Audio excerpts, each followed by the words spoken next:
జై వారాహి మాత. సమస్యలు లేని జీవితం అంటూ ఉండదు. ప్రతి ఒక్కరి జీవితంలో ఏదో ఒక సమస్య ఉంటుంది. మీ సమస్యలన్నీ తొలగించే ఓం శ్రీ కనకదుర్గా జ్యోతిష్యాలయము.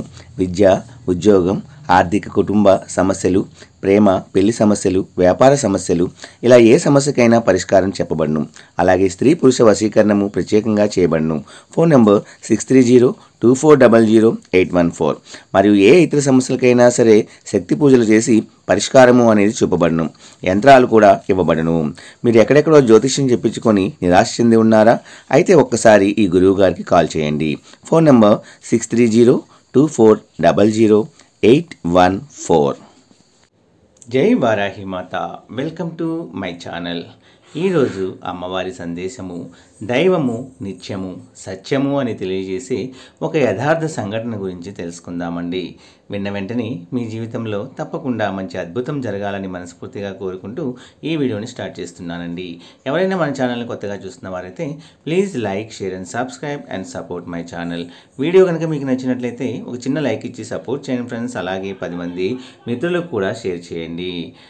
అమ్మవారి కృపా కటాక్షాలు ఎల్లవెల్లా ఉండాలని కోరుకుంటూ ఈరోజు అమ్మ సందేశం. అది 1970వ సంవత్సరము తిరువనంతపురం సముద్రపు ఒడ్డున ఒక పెద్ద మనిషి భగవద్గీత పట్టణంలో ఉన్నాడు. అక్కడికి ఒక నాస్తికుడైన ఒక కుర్రవాడు వచ్చి ఆయన పక్కన కూర్చొని ఆ కుర్రాడు ఈ పెద్ద మనిషితో, ఈ కాలంలో కూడా ఇలాంటి పుస్తకాలు చదవడం వల్ల మీరంతా మూర్ఖులుగా మిగులుతున్నారు అని అంటాడు. అంటే భగవద్గీత చదువుతున్నందుకు అలాగ అంటాడనమాట.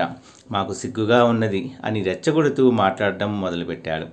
పైగా మీరే కనుక ఇలాంటి పుస్తకాలు అనేవి భగవద్గీత లాంటి పుస్తకాలు చదవకుండా సైన్స్ పుస్తకాలు చదివి ఉంటే మన దేశం ఈ పాటికి చాలా అభివృద్ధి సాధించి ఉండేది అని ఆవేశంతో అంటున్నాడు.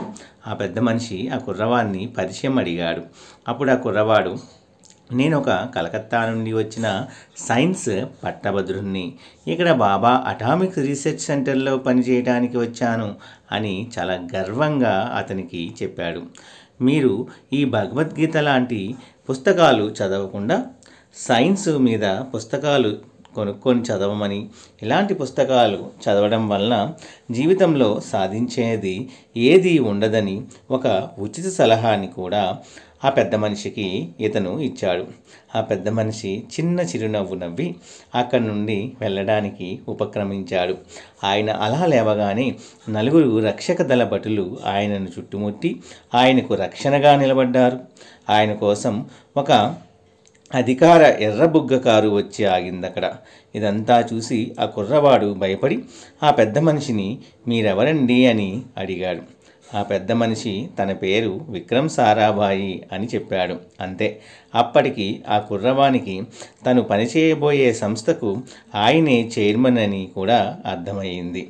ఆ సమయానికి భారతదేశంలో 13 రీసెర్చ్ సంస్థలు విక్రమ్ సారాభాయి పేరు మీద నడుస్తూ ఉన్నాయి. అణు విజ్ఞాన పథకాలు రచించే సంస్థకు ఆయన అధిపతి. ఆయనను ప్రధాని ఇందిరాగాంధీ స్వయంగా నియమించింది.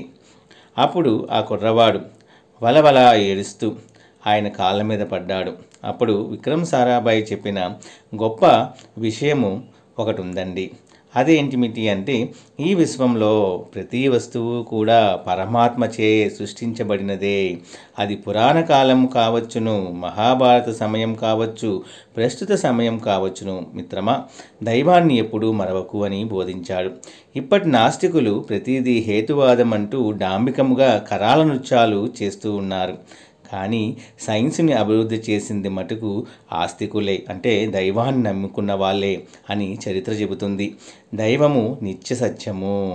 భగవద్గీత ఒక అమోఘమైన విజ్ఞాన శాస్త్రము. దాన్ని ఎవరూ కూడా తప్పుపట్టలేరు. దానిలో చెప్పినది ఆచరించి ప్రపంచంలో ఎందరో లాభము కూడా పొందుతున్నారు. ప్రపంచంలో ఉన్న సమస్యలకన్నిటికీ కూడా భగవద్గీతలో పరిష్కారాలు ఉన్నాయి. శ్రీమద్ భగవద్గీత సకల శాస్త్ర సారాంశము అని అమ్మవారు మనకి తెలియజేస్తున్నారండి. అలాగే దైవాన్ని నమ్మిన వాడు ఎప్పుడూ కూడా నష్టపోడు. అందులో అమ్మ శ్రీమాత అనే విషయం గురించి మనము రేపటి వీడియోలో చర్చించుకుందామండి.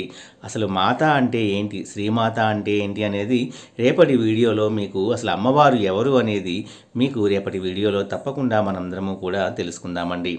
అయితే ఈరోజు అమ్మవారు చెప్పేది ఏమిటి అంటే, అమ్మవారిని నమ్మిన ప్రతి ఒక్కరి జీవితంలో ఎన్నో అద్భుతాలు అనేవి జరుగుతూ ఉంటాయండి. అయితే ఏది జరిగినా కూడా మన కర్మానుసారము కొన్ని ఫలితాలు మనము అనుభవించక తప్పదు. అయితే ప్రతిదీ కర్మతో ముడిపెట్టేసి మా కష్టాలు కర్మతో కలిపేస్తారా అని నాస్తికంగా మాట్లాడవద్దు. మనం ప్రస్తుత కాలంలో మనము తప్పు చేసేవన్నీ కూడా కర్మలే. ఎదుటివాడిని నిందించినా కూడా అది కర్మ రూపంలోనే మనకి పనిష్మెంట్ ఇస్తుంది. మనం చేయవలసిందల్లా ఎవరిని కూడా నిందించకుండా, దేన్ని కూడా నిందించకుండా మన కర్మకి మన జీవితాన్ని మనం భరిస్తూ మనకున్న కష్టాన్ని మనము చాలా సంతోషంగా మనము స్వీకరిస్తూ ఉంటే తప్పకుండా అమ్మవారు కరుణ మన మీద ఉండి అమ్మవారు ఆ కష్టాల సముద్రం నుండి కూడా మనల్ని బయటికి తెప్పిస్తారు. పెద్ద పెద్ద కష్టాల నుండి కూడా సులువుగా మిమ్మల్ని బయటికి పడవేసేలాగా చేసేది శ్రీమాత అంటే అమ్మవారే. అమ్మవారిని నమ్ముకున్న జీవితంలో తప్పకుండా అద్భుతాలు అనేవి జరుగుతాయండి. మీకు ఒకటి అమ్మవారు ఇవ్వదలిచారు అంటే అది ఎక్కడా కూడా ఆగకుండా అది మన చేతికి అందుతుంది. ఇంకా అమ్మవారికి ఇవ్వకూడదు అంటే మనం ఎంత ప్రయత్నించినా కూడా అది మన చేతికి రాదనే విషయాన్ని మనం గుర్తించాలి. తప్పకుండా మీ జీవితంలో మంచి మంచి అద్భుతాలు అనేవి అమ్మవారు కలగజేయాలని మనస్ఫూర్తిగా కోరుకుంటూ ఈ వీడియోని ముగిస్తున్నానండి. రేపు ఒక మంచి వీడియోతో శ్రీమాత అమ్మవారి గురించి తెలుసుకుందామండి. సర్వే జన సుఖినో భవంతు. జై వారాహి మాత, జై జై వారాహి మాత.